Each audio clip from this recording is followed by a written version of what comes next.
Hey, it's Faith Talk Live. I'm Rick Probst. And I'm Dan Ratcliffe. There she is, Lisa Anderson, writer, talker, author, and more. She's got the coolest podcast on the planet. I'm serious. Content and sound. It's called Boundless. Lisa, how are you? Hey, I am doing well. Good to be here with you guys. And you have a cool microphone. It looks like a little fan in front of you almost, like it's just sitting there keeping you cool. What you can't see is that off camera, this is stacked on 4 books. So this is my work from home, make it work kind of thing. So the question is, what books are you using to prop up your microphone? They are all books that I need for work for upcoming interviews. So they're right front of mind. So I read them and get prepped. Yeah. That's good. Now, I don't remember totally our last conversation because I'm 60, but I do. Are you working primarily at home? Or are you going in at all to Focus? Well, you're going to Focus Studios to do interviews, I'm assuming. I think you said that, right? I am, though at the beginning of the pandemic, I actually took everything home and so did the entire show from right here. But yeah, now I go in one day, sometimes 2 days a week, maybe partial days to catch all the tapings and clear stuff off my desk and say hi to a real face once in a while. So that's about it, though, at this point. Now, from now on, if it stays that way, which I'm not sure if it is, not sure you're set up there, but is that a good thing for you? You think you like that? Yeah, I actually really love it. I mean, I feel like it's super productive. I mean, I can just get on a call. I can get my work done. I say, no offense to fellow Focus employees, but I always say it eliminates the drive-bys. People come in by your desk. Hey, did you get my email? Hey, did you get, So I feel super productive, but it is like for collaboration and stuff. It's fun to see people in person, but we're making do. Yeah. That happens to now Dan and I, as I mentioned earlier, when we were not live, that we're not only talk show hosts, but we do production. So we have sales folks that do that, don't we, Dan? They just we won't mention any names, but they do every once in a while. But, honestly, we have been the productivity for us since we've been at home for the last 10 months, 8 months. I don't know. I've lost track. But it's been off the chain. I mean, we really have. And in some senses, it's like, well, at night you get an email and it's like, I have to fight to not, respond. And sadly, I do respond every single time. Yeah. But I think, I hope this is the way of the future for all of us. But that's why at some point, Rick, we're going to do a show on work-life balance and talk to you about that. That's a good idea. Yeah. Email addiction and being prone to jump at every notification. So. Yeah. And the sad news is that, it's on my smartphone. There it is. And I'm just like, oh, I got to do it. I got to do it. But I don't really have to do it. Honestly. Yeah. Yeah. But the beauty of this is that, I'm here at my house. Dan is clearly in the Caribbean somewhere, and it looks like Rick is in NBC studios or something. I don't know where you are, but it's awesome. It makes it so convenient. And Lisa, you get a prize if you can count how many birds actually fly by Dan's beachfront property there. It's above the camera. You just can't see them. Okay, I'll keep a lookout. Lisa Anderson, she does so many things. I love that you said you're a writer/talker on your Facebook page. I thought was really cool. Boundless is the podcast, and I wanted to talk to you about goals because you brought it up on your podcast. You love to set goals, and if I remember correctly, you and Amy, I think you have an app that you plan, and she kind of keeps you accountable, and you keep her accountable. Tell us how that works firstly for you and some of your goals, and help us with ours. Yeah. So I'm kind of the bane of my friends and family's existence because I am the person who after Christmas, like if I'm home visiting family, I will inevitably that week between Christmas and New Year's pull out the question of let's all maybe talk about some goals for the new year. And that's when everyone kind of awkwardly pulls out their phones and acts like they have important stuff to do and they amble into the other room.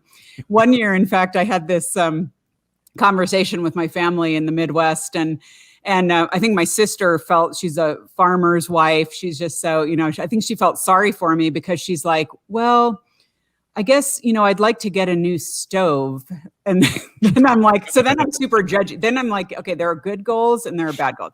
And so then I'm like, Tina, that is not even a goal. That's a task. And so then I'm like judging her on her putting forth of goals, and then everyone just like disperses because they didn't want the hostility. And so sometimes with poor effect. I try to get everyone into my goal frenzy. But my friend Amy is in spirit very much on board with me for goals. And so we use an app online where we can keep track of each other's goals. And as we're working on them, we check them off, and we usually meet quarterly to kind of go over what's winning, what's not. And so we make a fun thing of it. But isn't that funny? And isn't that true? When you talk about setting goals, there are some of us who go, oh boy, that means I've got to be held accountable and I've got to actually do something about it, right? Yeah. And it's always like, for me, I always say, well, a lot of people set goals without knowing it, because it's kind of like the way I think of it positively is, when you get to this December, what do you want to have changed in your circumstances? What do you want, to have accomplished? What do you want to be different? How do you want it to look different, at the end of this year than where you are right now? And for, there have been years where I've had big goals, like the year I wrote my book. And that was a hard goal to stay on top of. I was having word counts each week that I had to put in. And so that was hard. And sometimes I just throw in like more attainable goals, because you want to feel like you've accomplished something and feel good about it. So it's not like, here's my goal of just completely changing the world in 1 year. You got to do what you can do.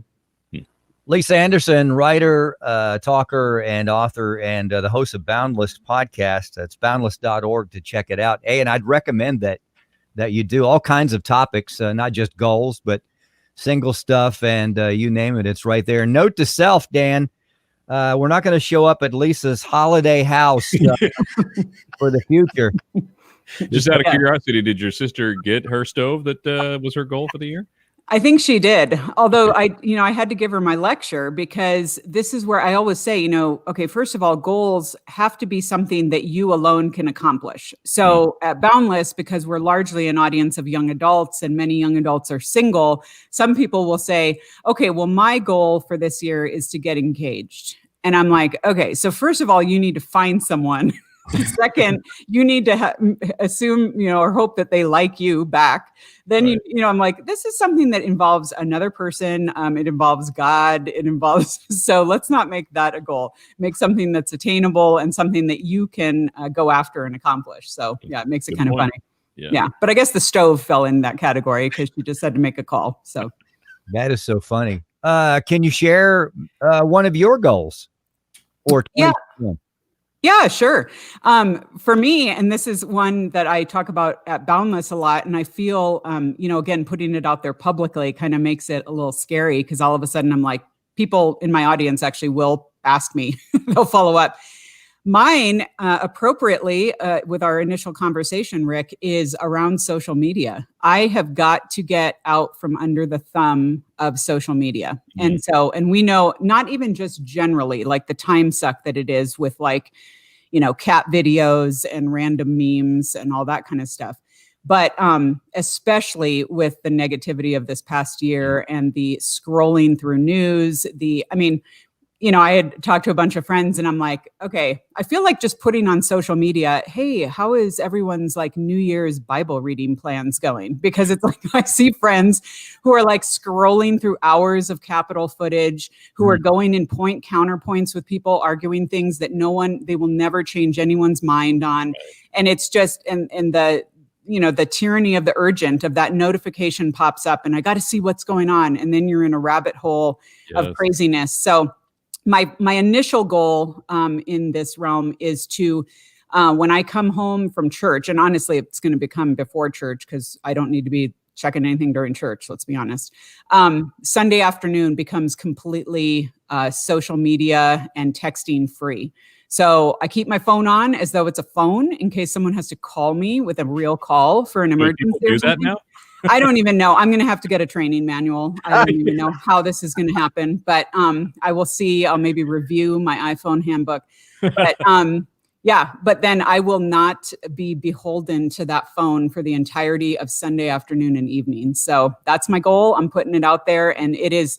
I'm the person who cannot stand for 3 minutes in a grocery store line without checking my phone. So I need to go after this because it is ridiculous. So Lisa, it's funny you mentioned that, because just this morning, actually, I was starting to get sucked into the whole Facebook thing. And I realized whenever I see that notification come up with the little 1 or 2 or how many ever notifications I have, it makes me go, oh, I got to check it.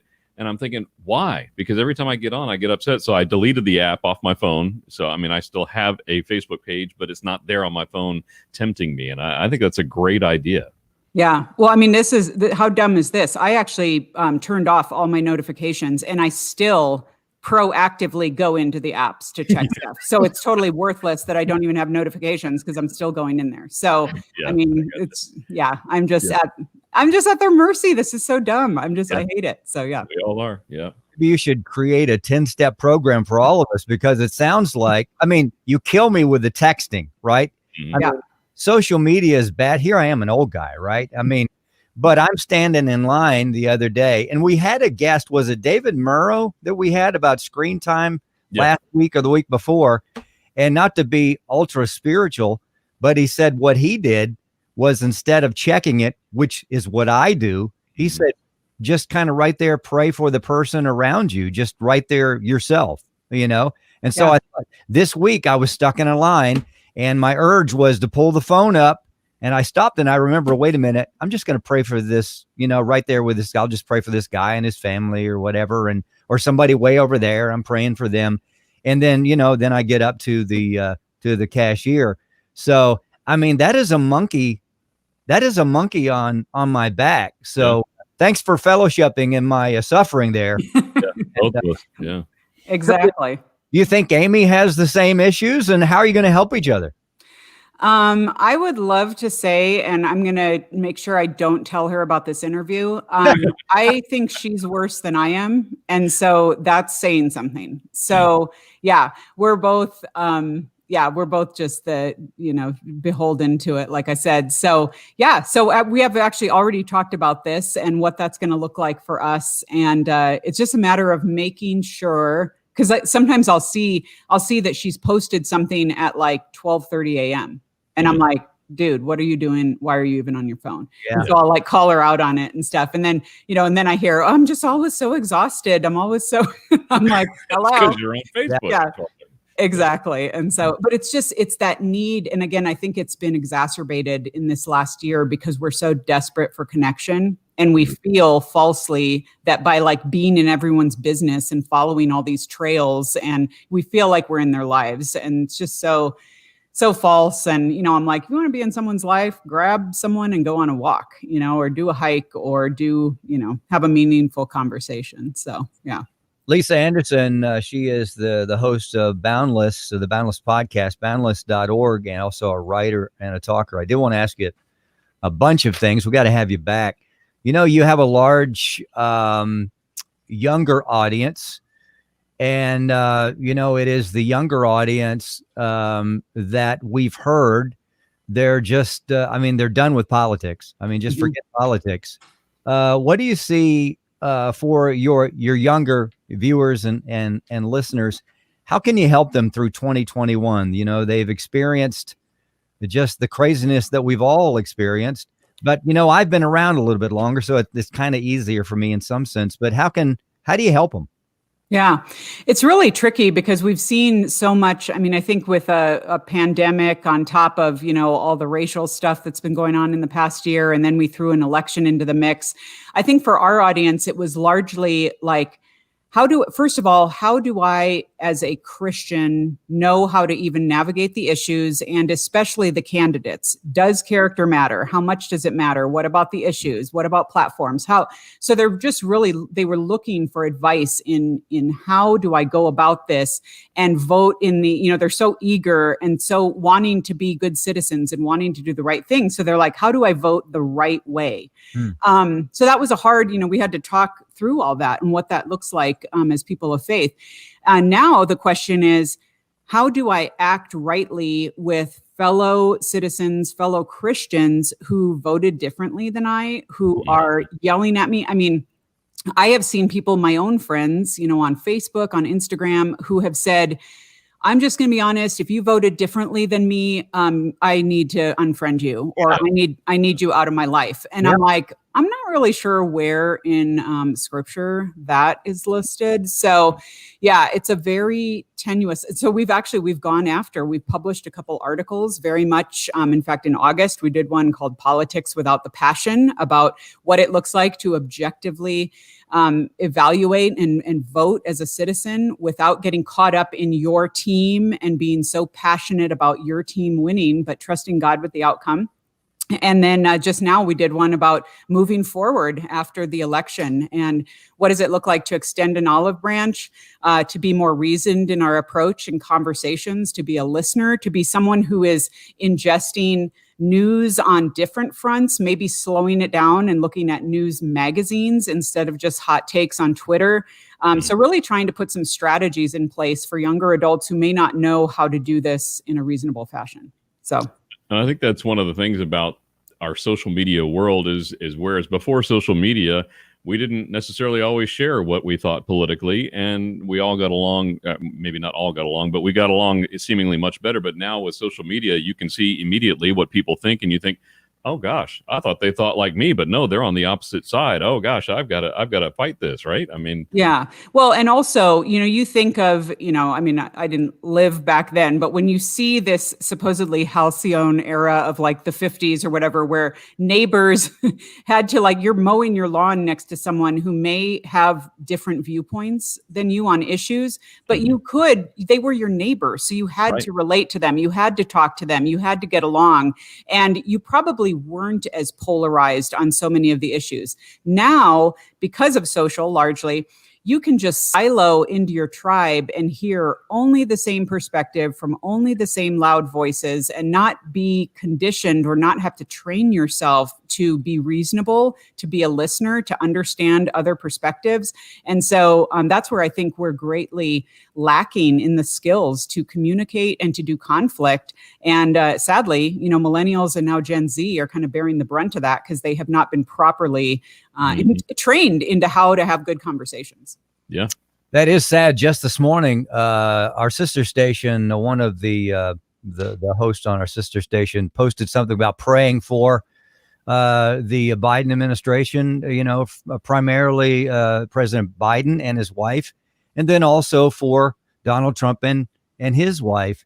And I thought it was a well done post, but I was just, I don't know, shocked, in awe of just some of the responses. Like one, I'll never pray for the devil. And I thought, and here's a station that's primarily Christian, Christ followers. And I'm thinking, wait a minute, where have we gone here? Yeah. Well, I think, and we had talked about this on Boundless, the whole idea that if you look at Jesus and where he was during his public ministry, he was a man, not a Roman citizen. So no rights. No, he would have been someone who could not during that day vote. He in effect was powerless in terms of public influence and policy and stuff. And yet here he was, someone who changed the world and clearly had his own influence. And so I think it's one of those things of if Jesus himself could just chill under what was pretty horrific seasons of leadership, and and knowing kind of where it went between the Jews and between the Romans and all of that, I'm like, my goodness, for someone who navigated that landscape and then has given us instructions of how to pray for our leaders, respect governing authorities, and ultimately understand that if God wanted to stop or change any of this, he could do it in a second's time. And so it's like, he's not up there like twiddling his thumbs or shaking, like wondering, oh my goodness, I don't know how this is going to turn out. What's going on? He's pretty much calling the shots, and we need to be okay with that. Yeah. So well said. Lisa Anderson, writer, talker, and author of The Dating Manifesto, also the host of Boundless, the Boundless podcast, boundless.org. Check it out. Lisa, always fun to hang with you. Love your insight. Would like to catch up with you in a couple of months. So that sounds great. And meanwhile, I'm going to write out the goals for you guys to accomplish this year, and I'll send them your way. Well, I'll send you the app, and I'll keep up with you on that. So. I could use a new stove if you make that. We'll do some research. Sounds good. And door handles for his drawers in his home. But that's an inside joke. So sorry about that. So anyway, we'll be right back. We got to take a break. I'm Rick Probst. And I'm Dan Ratcliffe. This is Faith Talk Live.